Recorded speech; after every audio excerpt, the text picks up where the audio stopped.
धर्म प्रेमी सज्जनों तथा आर्य बंधुओं, आज मैं बड़े दुख के साथ आप लोगों तक अपनी बात को पहुंचा रहा हूं। और दुख मुझे इसलिए है कि जो अपने को आचार्य भी लिखे, अपने नाम से आर्य भी लिखे, ऐसे व्यक्ति पाखंडियों के चंगुल में फंसकर जब पाखंड मचाते हैं तो ऋषि दयानंद पर लगाने का आरोप है। मुझे ऐसा लगता है और इससे ही मैं दुखी हूँ कि जो काम नहीं होना चाहिए, ऋषि दयानंद ने विष पान करके भी हमें इस वेद के मार्ग पे, सच्चाई के मार्ग पे लगाया।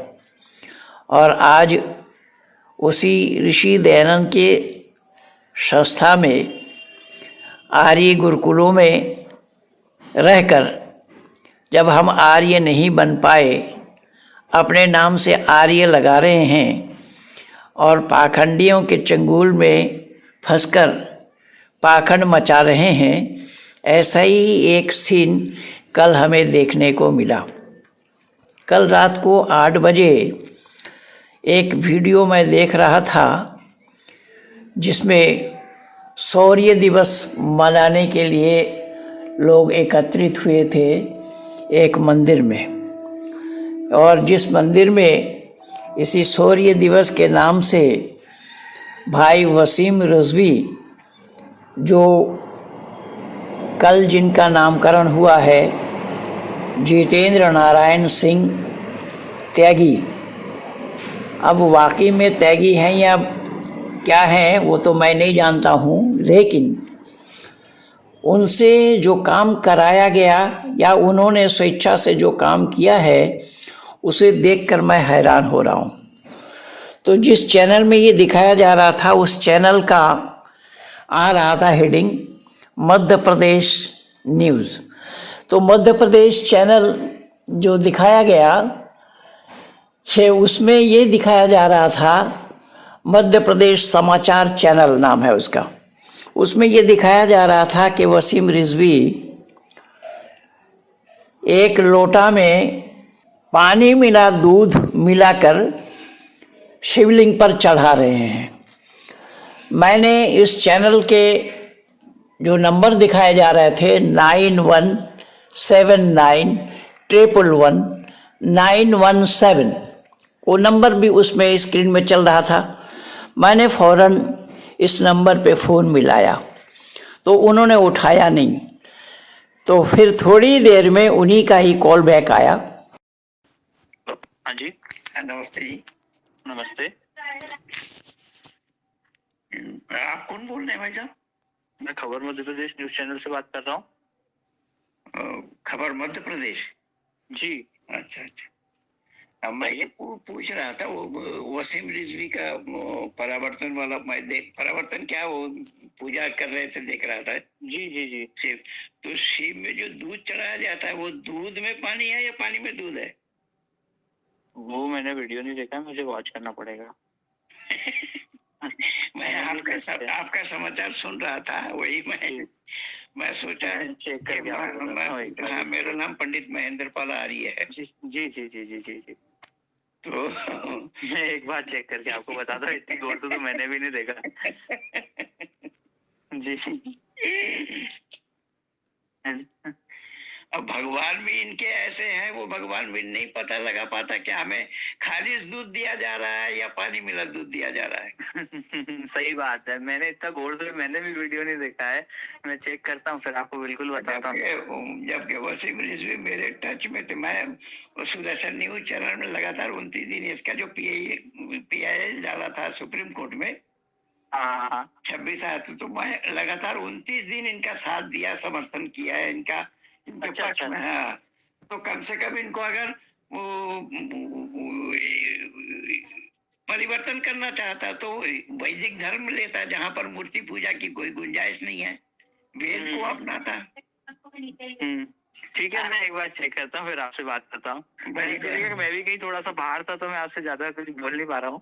मैं लगाता हूँ आपको, फ्री हुए कॉल बैक करता हूँ। ठीक है भाई साहब, बहुत बहुत धन्यवाद आपका।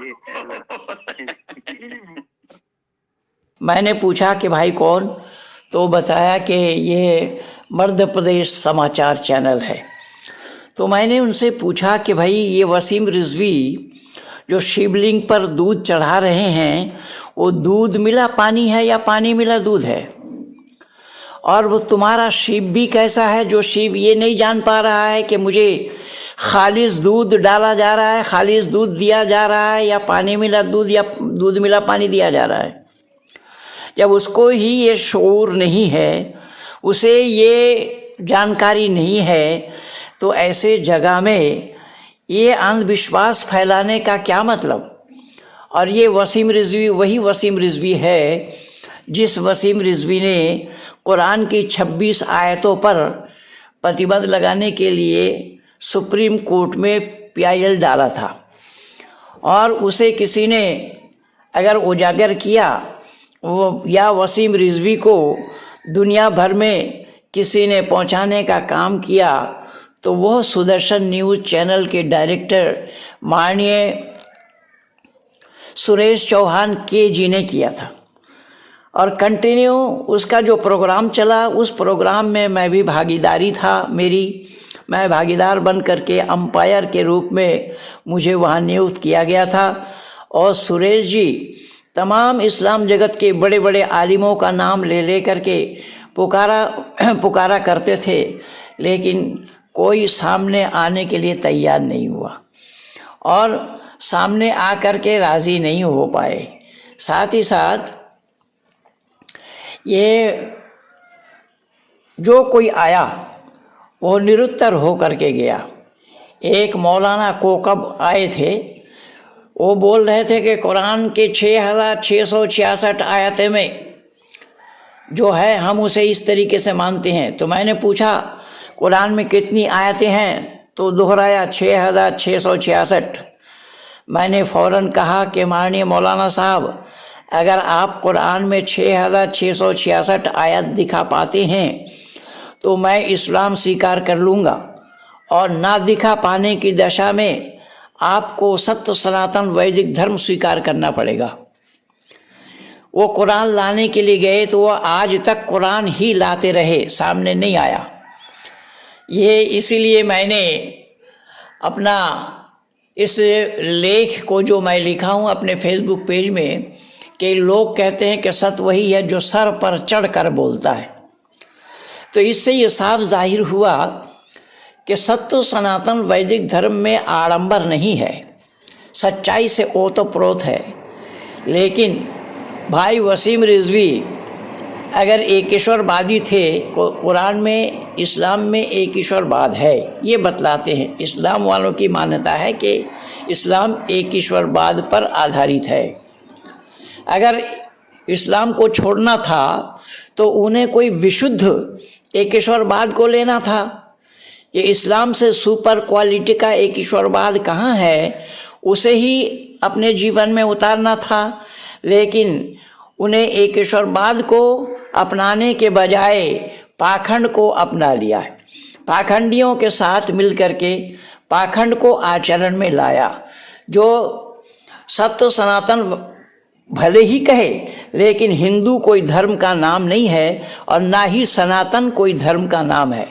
धर्म शब्द कंप्लीट है, सत्य सनातन वैदिक धर्म जो एक है, जो मानव मात्र के लिए है, जिसको मैंने भी अपनाया 1983 में। 1983 से लेकर अब तक मैं इन्हीं विचारधारा को संपूर्ण विश्व के आंगन में फैलाने में लगा हूँ। तो भाई वसीम रिजवी ने सुपर क्वालिटी के एक ईश्वरवाद को अपनाने के बजाय उन्होंने अंधकार में ही अपने को धंसा दिया। ये कीचड़ से निकलकर दलदल में आ फंसने वाली बात हुई। मानव का नाता सत्य से ही होता है। सत्य को ही चाहिए कि मानव अपने जीवन में उतारे। सत्य का धारण, असत्य का परित्याग करना, ये मानवता है। लेकिन ये गुरुकुल में पढ़े हुए कहीं आचार्य कहीं आचार्या इस पाखंड जी के पाखंड मकर जाल में फंसे पड़े हैं। अब क्या क्या मैं बताऊं, कैसे कैसे बताऊं। लेकिन कमाल ये है कि सत्य वही है जो सर पर चढ़ कर बोलता है, उसको मैं यहाँ चरितार्थ होते देखा। आज जब मैं सुबह उस चैनल को खोला और उनसे जो मेरी बात हुई वो सारा मैं रिकॉर्डिंग किया और अपने व्हाट्सएप के कई मित्रों को मैंने वो आवाज़ भेजी। आज मैं उसी आवाज़ को लगाने के प्रयास में यहाँ देख रहा हूँ तो वो वीडियो से उस सीन को हटा दिया। किस सीन को? फिर याद रखना, जो दूध मिला पानी या पानी मिला दूध चढ़ाया जा रहा था, उस सीन को हटा दिया। अब इससे ज़्यादा सच्चाई का प्रमाण आप जनमानस में मैं क्या देना चाहूँगा। इसीलिए मैं बोला, सच वही है जो सर पर चढ़कर बोलता है और यही वेद रूपी सच्चाई है।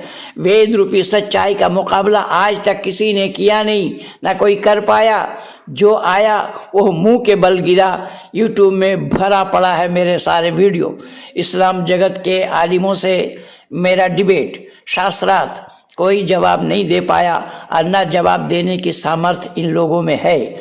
मैंने कल उनसे जो मेरी बात हुई, उन बातों का मैंने रिकॉर्डिंग किया और उस रिकॉर्डिंग को कई लोगों को भेजा। अब मैं नाम बताना नहीं चाहता कि किन को भेजा, लेकिन आज मैं देख रहा हूँ कि उस वीडियो से उस सीन को ही हटा दिया गया। अब सीन को हटाना क्यों पड़ा? इन पाखंडियों को समझना चाहिए। और महेंद्र पाल आर्य कभी भी पाखंड को सहन नहीं किया है। उन पाखंडियों का पर्दाफाश मैं करता आया हूँ। आज 39 वर्ष हो रहा है। 38 वर्ष पार करके इसी नवंबर 30 से मैं 39वां वर्ष में लगा हूँ और आज तक मैं यही पाखंडियों का पर्दाफाश करता आया हूँ, चाहे वो पाखंड कहीं भी हो। आर्य समाजियों के माध्यम से भी पाखंड फैलाया गया हो, उसका भी मैं उजागर करता हूँ। जैसा पिछले दिन रामदेव ने भी नासिक में दूध चढ़ाया था, उसको भी मैं फोटो सहित, जो नई दुनिया पत्रिका में छपी थी, और भाई राजवीर सिंह जो दिल्ली पुलिस में हैं, एक अधिकारी हैं, उन्होंने मुझे वो पेपर भेजा था, पेपर कटिंग भेजी थी और उसी सीन को मैं उस पेपर समेत लगा दिया था और आज भी वही हो रहा है। लेकिन यहाँ से वो तो सीन ही हटा दिया गया। मैं देख के क्या बात है। यही है ऋषि वरदेव दयानंद के सच्चाई, सत्य सनातन वैदिक धर्म की सच्चाई। ऋषि दयानंद जी से विष पी करके भी मानव समाज को दिया। आज दुर्भाग्य है मानव मात्र के लिए कि मानव मात्र का नाता सत्य से होना चाहिए, सत्य से ही मानव मात्र को जुड़ना चाहिए। लेकिन सत्य को तिलांजलि देकर असत्य को ही लोगों ने अपने जीवन में उतारा है। फिर गुरुकुल में पढ़ने का क्या फ़ायदा हुआ भाई तेरा? तो आर्य नाम अपने नाम से लिखता है तो इसका क्या मतलब हुआ आर्य नाम लिखने का? जब उसको तू आचरण में नहीं लाना चाहता, जब आचरण में नहीं लाया तो ऐसे पाखंड को फैलाने का क्या मतलब है? पाखंड तो पहले से ही फैले हुए हैं, उसमें एक बढ़ोतरी तू और करने के लिए गया है। इसलिए बंधु, मैंने आज इन सब सच्चाई को आप लोगों के सामने उजागर करना युक्ति युक्त समझा। जिस वसीम रिजवी का मैंने 29 दिन तक समर्थन किया सुदर्शन न्यूज़ चैनल में, उस वसीम रिजवी ने मेरे से भी संपर्क नहीं किया और मेरे मित्र मंडली ने उनको फ़ोन किया, वो फ़ोन भी उठाना उचित नहीं समझा। तो ये है पाखंड फैलाने का तरीका। पाखंड को ऋषि दयानंद की मान्यता है अविद्या का नाश और विद्या की वृद्धि करनी चाहिए। अर्थात आर्य समाज के 8वां नियम में ऋषि ने लिखा है कि अविद्या का नाश जब तक आप नहीं चाहोगे तो विद्या की वृद्धि नहीं हो पाएगी। लेकिन आज अविद्या को ही बढ़ावा दिया जा रहा है, वो भी गुरुकुल में पढ़े हुए आचार्य और आचार्या दोनों मिलकर के ही पाखंड को बढ़ावा दे रहे हैं। तो आर्य समाजियों को मैं अपने 2 टुक में अपनी बात पहुंचा देना युक्ति युक्त समझा। तो आप लोग इस पर चिंतन और विचार करेंगे। मैं फेसबुक में भी लिख करके दिया हूं और इस पर मैंने ये थोड़ी सी आवाज़ बना करके आप लोगों तक पहुंचाना अपना फ़र्ज़ और कर्तव्य समझ करके ये डाल रहा हूँ। आप सब लोगों को बहुत बहुत धन्यवाद। नमस्ते के साथ पंडित महेंद्र पाल आर्य।